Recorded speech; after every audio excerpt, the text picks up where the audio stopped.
Hello and welcome back to Landcurs. This is a quick overview of what we cover in this episode. We are opening part 4 of our series on the classic text Statistics by David Freedman and others. And this whole part is all about probability. This episode is just an introduction to the whole topic of probability. We cover 4 things in this episode. First, we see why and how probability and statistics belong together, what's the connection between the two, and then we see what we actually mean when we say something has a 60% chance, for example. Next, we walk through some basic and fundamental worked examples on how probability is calculated, and then we'll introduce an important procedural distinction, drawing at random with replacement versus without replacement, which will come up again and again in future episodes. So let's start. You might be wondering, what's the connection between statistics and probability? Probability stands on its own as a branch of pure mathematics, entirely independent of statistics. And basic descriptive statistics, which is summarizing data with averages, charts, and tables, doesn't require probability either. The deep connection between probability and statistics actually kicks in when we move into inferential statistics. That's the kind of statistics that goes beyond describing data, the kind that tries to draw conclusions about the world, about a big population, and for that, probability is essential. So here is why. Think of statistics and probability as working in opposite directions. Probability starts with something we already know. Say we have a fair coin, we know exactly how it works, so we can calculate the chances of getting heads or tails, right? We are working from a known model and asking, what results should I expect? Inferential statistics does the opposite. We don't start with a known model. We start with data, with real observations from the real world. And from that data, we work backwards to figure out something we don't know, like what's happening in a larger population. The question here is, given what I'm seeing, what can I conclude about the larger population? So probability moves forward from a model to expected results, and inferential statistics moves backward from results and observations about a sample to conclusions about a bigger population. So now the question is, why does probability matter for that second step? Because when we look at the data, we can never be certain whether a pattern is real or just a coincidence. Probability gives us a rigorous way to measure that uncertainty. Here is what that looks like in practice. When researchers run a study and find an effect, for example, a new drug lowers blood pressure, they would ask, if this drug actually did nothing, what are the chances that we would still see a result this large just by random variation in the data? If that probability is very small, typically below 5%, we say the result is statistically significant. And it's a signal that the data is difficult to explain by chance alone, right? Which gives us a reason to take the finding seriously. Now notice here, statistical significance is about the probability of the data, not the size of the effect. A very small effect can be statistically significant if the study is large enough, and a large effect might not be significant if the data is too noisy or the sample is too small. So significance and importance are not the same thing. Without probability, inferential statistics has no way to measure how confident or uncertain its conclusions really are. So this is the essential link between statistics and probability that you need to keep in mind. Now, we use the word chance all the time in everyday life.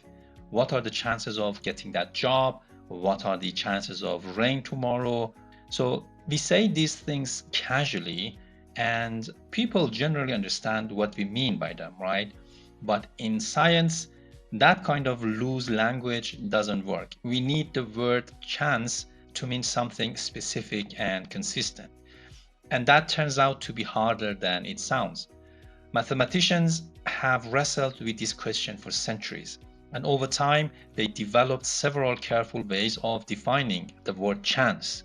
The framework that Friedman's book is working with is the frequency theory of chance. The frequency theory applies to processes we can repeat over and over and over independently under the same conditions each time. And it says the probability of an event is the proportion of times it would occur if we repeated the process over and over independently under the same conditions. Games of chance are a perfect example of this. In fact, a lot of early probability theory was developed specifically to solve gambling problems. Now let's make this concrete with an example. Look at a coin toss. You can flip that coin as many times as you want. Each flip is independent. The conditions stay the same. What is the chance of heads? It is 50% because over a large number of tosses, heads will have to show up about half the time, right? The same logic applies to rolling a die or drawing a card from a shuffled deck. These are repeatable processes, and that's exactly what the frequency theory of chance is built for. Now, take a die. A standard die is a cube with 6 faces, right? Numbered 1 through 6 on each face. If you roll the die, and assuming the die is a fair die, each face is equally likely to land face up, right? Now, the question is, what's the chance of rolling a 1, sometimes called an ace? 1 out of 6, which works out to approximately 16.7%. If we roll that die over and over again many times, an ace should appear about 1 out of every 6 rolls. This brings us to our working definition. The chance of something gives the proportion of times we would expect it to occur if we repeated the process many times independently under the same conditions. And for simple symmetric processes, we can calculate that proportion by counting equally likely outcomes. So the proportion of times we expect 1 to occur is 1 out of 6, right? If we repeat the process over and over under the same conditions, the proportion of rolling a 1 is 1 out of 6. It's the same for 2, for 3, for the 4, 5, and 6. So chance is not about predicting a single outcome. Actually, it's about the pattern that emerges over many repetitions. That is the core idea behind the frequency theory of chance. Now, 2 boundary cases are worth anchoring in your mind. If something is impossible, what does it mean? It means it happens 0% of the time, right? And if something is certain to happen, it happens 100% of the time. So every other chance falls somewhere in between. So that's also a fundamental, obvious conclusion of the whole theory. And there is one more simple but important rule to remember. Say, for example, you are playing a game where you have a 45% chance of winning. That means you would expect to win about 45 times out of every 100, right?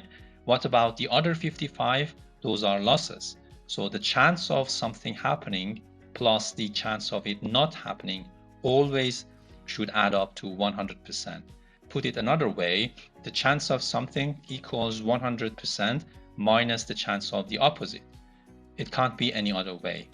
Now, let's work through another example. Imagine a box containing red and blue marbles. You draw one marble at random, and if it's red, you win $200, and if it's blue, you win nothing. Now, you are given a choice between 2 boxes. Box A has 3 red marbles and 2 blue marbles. Box B has 30 red marbles and 20 blue marbles. So which box gives you a better chance of winning that $200? Some people may lean toward one box or the other. Some prefer box A because it has fewer blue marbles and it feels like less risk, right? there are only 2 blue marbles, but the box B has 20 blue marbles. The others would argue for box B and prefer to go for box B because it has more red marbles, 30 marbles. It feels like it offers more opportunity to pick a red marble. Both instincts are reasonable, but actually the two boxes give us exactly the same chance of winning. With box A, there are 5 marbles in total.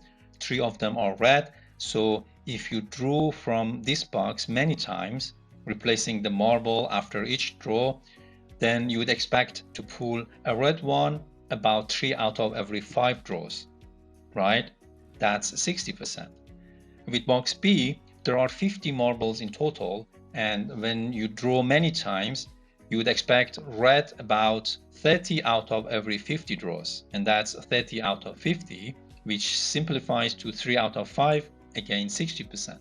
So the raw count of marbles doesn't really matter. What matters is the ratio red marbles compared to the total number of marbles.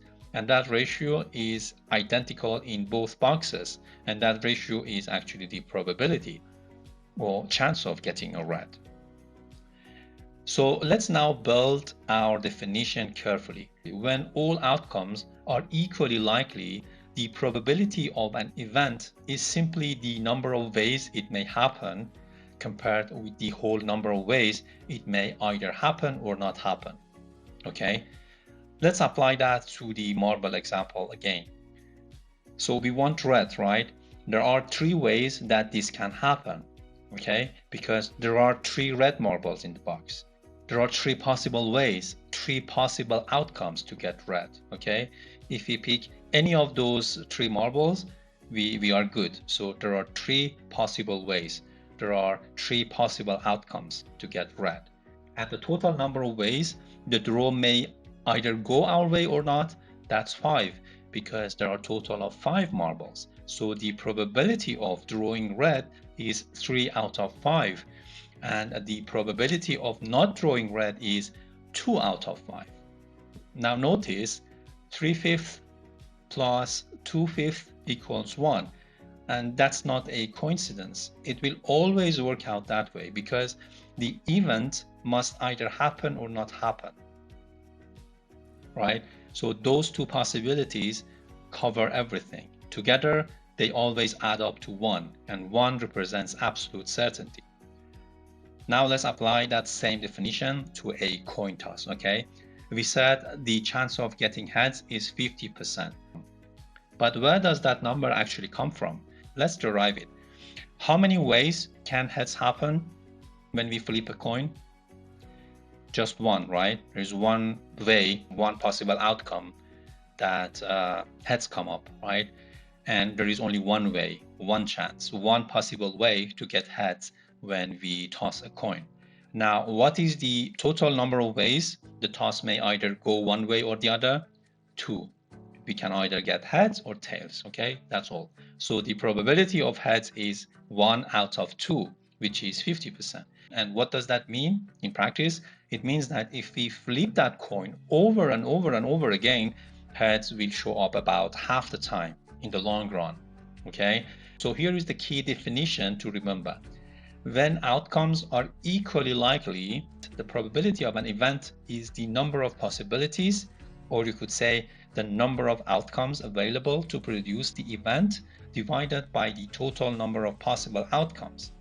And that fraction is what we call probability. It's always between 0 and 1, and it always tells us the same thing, how often to expect something if we repeat the process many times over the long run. Now, as we move forward, you will notice that many problems in statistics follow the same basic structure, drawing at random from a box. We saw that with the marbles example. And before we move on, there is one important distinction we need to understand, the difference between drawing with replacement and drawing without replacement. Let's start with drawing with replacement. Imagine a box with 3 tickets inside, labeled 1, 2, and 3. And the instruction is draw 2 tickets at random with replacement. Here is what that looks like in practice. So we shake the box, we reach in and pull out 1 ticket. and each ticket had an equal chance of being picked, right?